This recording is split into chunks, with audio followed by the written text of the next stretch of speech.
भैयासाहेब अवघ्या 3 महिन्यापूर्वी, जास्त दिवसाचा कालावधी नाही, अवघ्या 3 महिन्यापूर्वी आपल्या पहिल्या शॉपवर आला होता.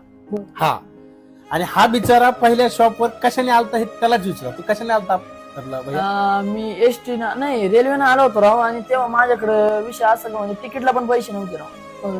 मला लोक नाव ठेवायचे, पण माझं काय होतं की यांना भेटून थोडं मारत होईल, पब्लिक मला लाईक करेल, फॉलो करेल, करायची पब्लिक चांगला सपोर्ट करायची, त्यापूर्वी आलो होतो. मला सांगायचंय मित्रांनो की वेळ प्रत्येकाची येते आणि वेळ भैयासाहेबांची सुद्धा आली.